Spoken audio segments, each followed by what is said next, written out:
Okay, now let's continue. Problem set 4. Question number 8. Ratio दिलाय तुम्हाला if A upon B. त्यातला first question आहे.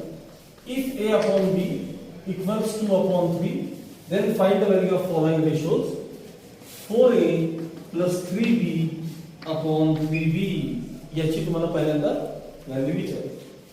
एक रेशो दिलाय आणि या रेशोची व्हॅल्यू तुम्हाला विचारली. काय विचारली? 4A plus 3B upon 3B.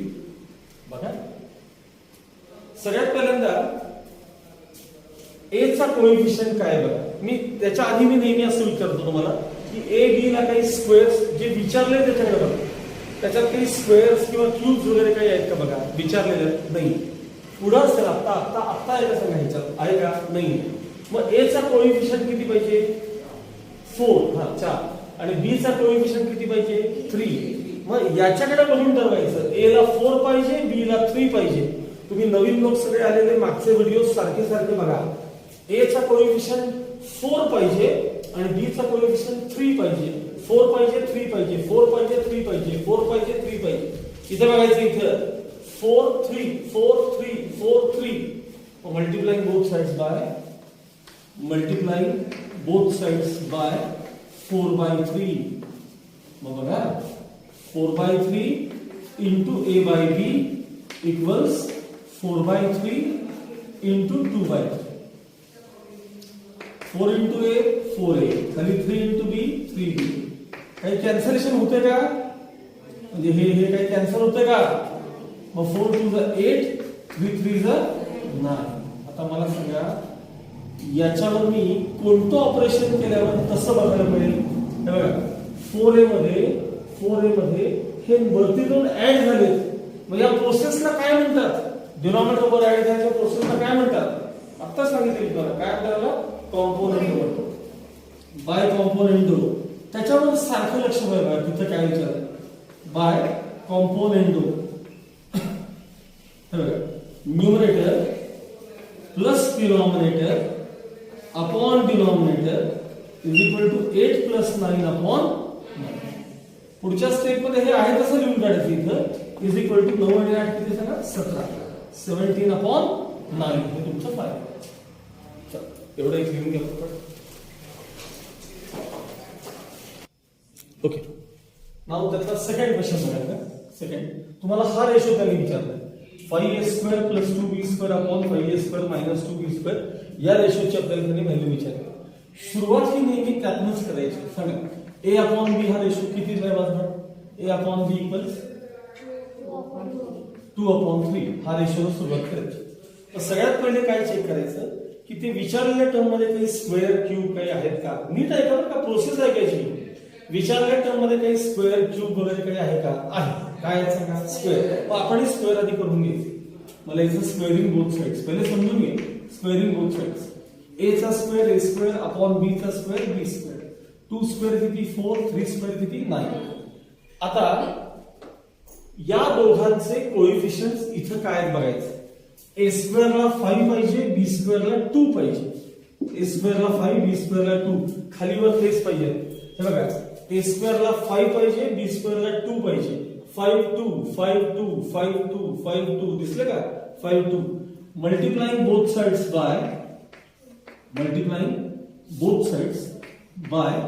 5/2. तिथं बघून दाखवायचं असतं हे. तिथं बघून मल्टिप्लाइंग बोथ साइड्स बाय 5/2. मग 5/2 ने मल्टिप्लाय करा. a² upon b² equals 5/2 into हे 4/9. काही राईट साइडला काही कॅन्सलेशन होतंय का? होतं. इथं होतंय बघा. बरं 5 into a², 5a², 2 into b², 2b², 2 2 जा 4, 5 2 जा किती आहे? 10. 10 upon 9. आता या रेशोवर काय केलं तर ती टर्म तुम्हाला मिळू शकेल. म्हणजे बघा याच्यात 2b² ऍड झालेत का बघा तिथं. आणि याच्यातूनच 2b² मायनस झालेत का बघा. म्हणजे numerator plus denominator upon numerator minus. या प्रोसेसला आपण काय म्हणतो? Component by dividend. CND म्हणतो. बरोबर. By component by dividend. परीक्षेत फुल फॉर्म लिहायचा बाय CND. चला डावीकडे सांगा. Numerator plus denominator 5a² plus 2b² upon 5a square minus 2b square is equal to 10 plus 9 upon 10 minus 9. इथं रिझन दिले आपण बाय कॉम्पोनंट आणि डिव्हिडंड. मग लास्ट स्टेप मध्ये हे आहे तसं लिहायचं इथं इज इक्वल टू याचा आन्सर 19 अपॉन 9. घेऊन घ्या बरं.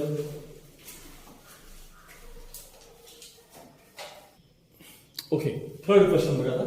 ए क्यूब प्लस बी क्यूब अपॉन बी क्यूब याची आपल्याला व्हॅल्यू विचारली. ठीक आहे, थर्ड. सुरुवात करा माझ्याबरोबर. ए अपॉन बी इक्वल्स 2 अपॉन 3. त्या रेशो पासूनच कायम सुरुवात करायची. ए अपॉन बी इक्वल्स 2 अपॉन 3. मग आता मला सांगा विचारलेल्या टर्म्स मध्ये काही स्क्वेअर क्यूब वगैरे काही आहेत का? आहे, क्यूब आहे. मग आपण पण क्यूब करायचे. Taking cubes on both sides.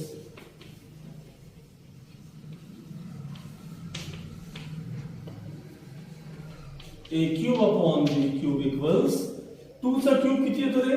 8. आणि 3 चा क्यूब किती येतो? 27. 2 चा क्यूब 8 असतो ना. 2 into 2 into 2 6 येत नाहीत. 2 चा क्यूब 8 येतो. 8 बघायचा. 2 चा क्यूब 8 आणि 3 चा क्यूब किती? 27. बरं, आता या ए क्यूब बी क्यूबला तिकडे कोण कोएफिशियंट्स आहेत का बघा? नाही आहेत. मग आपण कशाला मल्टिप्लाय करायचं नाही. मग त्यावर कोणती प्रोसेस केल्यानंतर याच्यावर तसं बघायला मिळेल तुम्हाला. म्हणजे न्यूमरेटर मध्ये डिनॉमिनेटर ऍड करू का सबट्रॅक्ट करू तिथं बघा. तिथं हे वर ऍड करायच्या प्रोसेसला काय म्हणतात? बोले by component. By component. Numerator plus denominator upon denominator is equal to 8 plus 27 upon 27.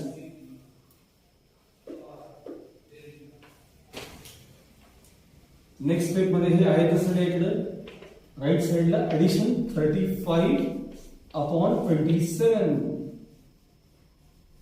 आणि याला होत असलं तर रिड्यूस करायचं, नसेल तर तसंच ठेवायचं.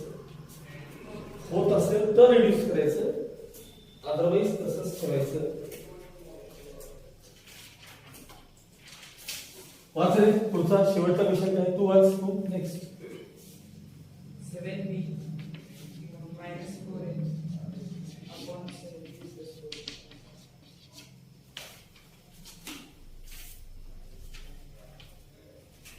आता fourth question. 7b minus 4a upon 7b plus 4a. चला परत सुरुवात करताना इथंच या ए अपॉन माझ्याबरोबर A upon B equals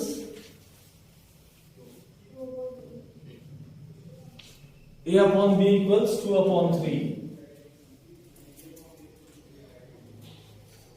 आता मला सांगा तुम्हाला जे त्यांनी विचारले त्याच्यामध्ये A B ला काही स्क्वेअर क्यूब वगैरे काही आहेत का? आपणही काही करायचं नाही. पण आधी बी नंतर A, आधी बी नंतर A असं विचारलंय. दरवेळी आधी A असतो नंतर B असतो की नाही सांगा.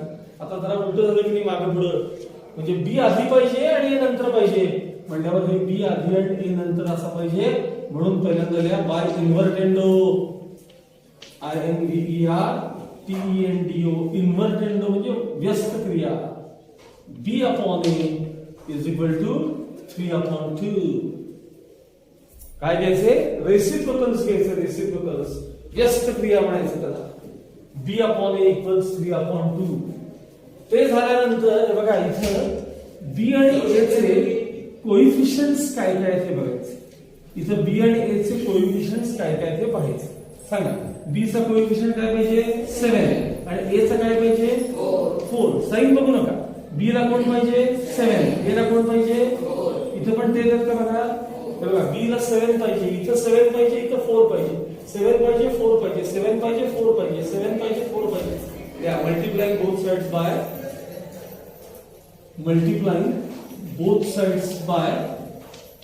7 by 4. Multiplying both sides by 7 by 4. दोन्ही साइड्स ना 7 by 4 ने मल्टीप्लाई करा. म्हणजे 7 by 4 into b by a equals 7 by 4 into 3 by 2.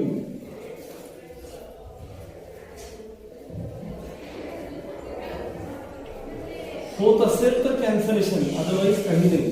7 into बी म्हणजे 7b, 4 इंटू ए म्हणजे 4a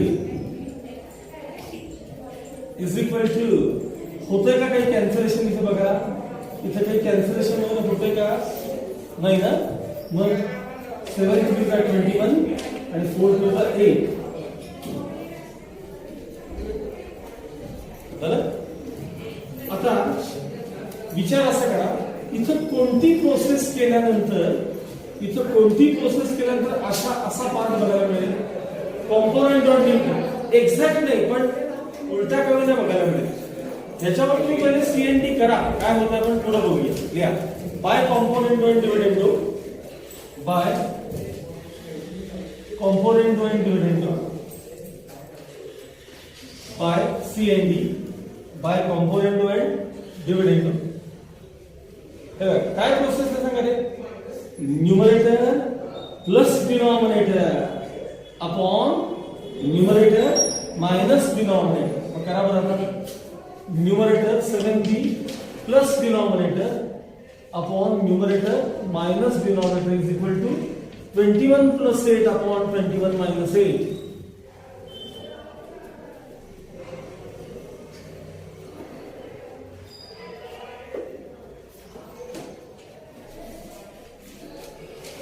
आता हे ऍज इट इज बरं का, 7b plus 4a upon 7b minus 4a as it is. सांगा या दोघांची ऍडिशन किती येणार आहे, 29, आणि या दोघांचा डिफरन्स किती येणार आहे सांगा, या दोघांचा डिफरन्स 8 आणि 3 म्हणजे 13.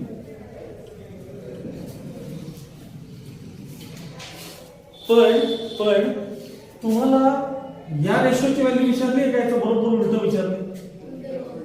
इथं बघा परत लिहायचं, बाय इन्व्हर्टेड, बाय इन्व्हर्टेड, आणि याला व्यस्त करा, तिकडे पण व्यस्त करा. व्यस्त म्हणजे रेसिप्रोकल होतं.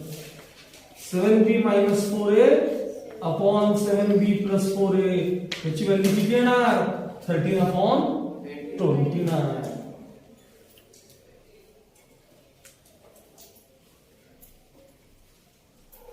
काय अडचण वाटते का बघा, नाही ना, नक्की नाही.